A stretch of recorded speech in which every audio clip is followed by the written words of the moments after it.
The penultimate elimination round game of the 81st UAAP men's basketball tournament did deliver on its promise of playoff implications. Ateneo continues to flash its deadly form, while UP found its groove en route to the Final Four. Here are our thoughts from Wednesday's matches, where Ateneo bowled over UST and UP shellacked Salle. Ateneo isn't going to go easy on any Aldin Ayo team. The coaching staff may not say it. The players may not say it. But they couldn't care less who is injured. They are going to take it to any Aldin Ayo team.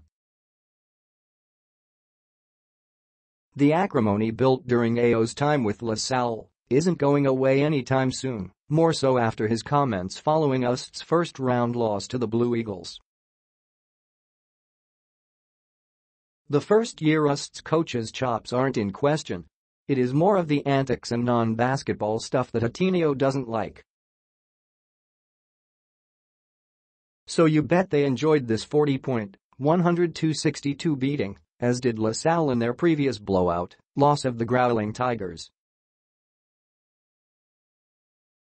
The win cemented Ateneo's top seed billing at 12-2. It is just a matter of them playing either Salle or FU in the Final Four. More than that, the game was also notable for the strong play of William Navarro and Matthew Daves. The next man up mentality of the Blue Eagles has seen other players step up when the others go down, hoping this will serve them in good stead for the title drive. And it doesn't only work for the players, but the coaches too. With Tab Baldwin unavailable, Sandy Araspacachaga took over. But of note was how 30 Ravina, Isaac G and coach Sandy pointed out Navarro's mistake of not passing to the former when he was not only ahead but clearly wide open for a bucket. Although Navarro scored and completed the N1, that wasn't the point. It is the team concept and passing always to the open man. To the credit of the players and coach Sandy, rather than bench Navarro, he was just talked to and reinserted into the game, where he played even better. This incident serves as one illustration of what the Blue Eagles are all about. UP arrives. UP bagged the third spot with a 97-81 win over DLSU, which possibly pushes the Green Archers on the brink of elimination. More to that later. First, you have to give massive props to Beau Parasol, who has done a marvelous job in his 3 years at the helm of his alma mater. They struggled in the first round, but bounced back massively in the second round. The Maroons played at a higher level than Salle, which looked disorganized, helpless and lost. Not many teams outside Ateneo can do that to Salle, but UP just did with a thorough shellacking. And it was the DeLeano brothers who presided over that blitz that broke the game wide open.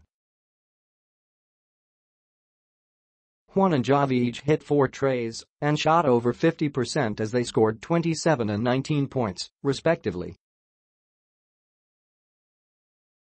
As they were on fire, everyone else followed suit. And ages of being in the Final Four, they are back, and in a big way.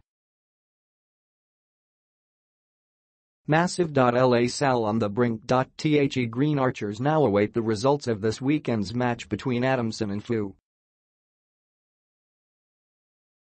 Should FU prevail, they will tie DLSU at 8-6 and square off for a playoff for the 4th seed, with the victor taking on Ateneo. A week ago, the Archers had a chance to bag one of the top 2 seeds. They were one of the hottest teams in the league. 2 games later, they are fighting for their life, although they still control their fate. I wouldn't count them out just yet. This team has championship pedigree and a lot of pride. However, I wouldn't put it past them that they are concerned after these 2 consecutive losses. Despite the blowout loss to Ateneo, UST still had a very good season. I'd say that 99% of people figured the Growling Tigers would be cellar dwellers once more. If one based that assumption during the summer games, that would be a fair assessment. But we had the good fortune of seeing them outside the summer games when they had Steve Akomo back and Jeremy Mahoney in uniform. And while not exactly earth-shaking, they looked better. It didn't help that Mario Bonlian was a non-factor buried on the bench, while Ken Zamora bombed out in his UAAP debut.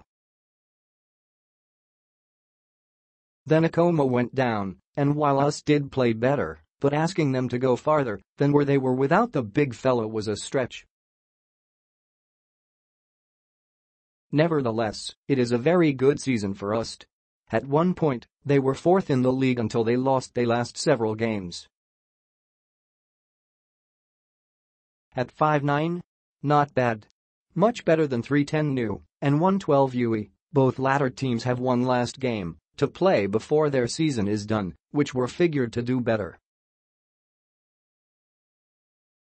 It will be tough because of the injury to CJ Cancino, and there is not telling if he will be ready come UAAP season 82.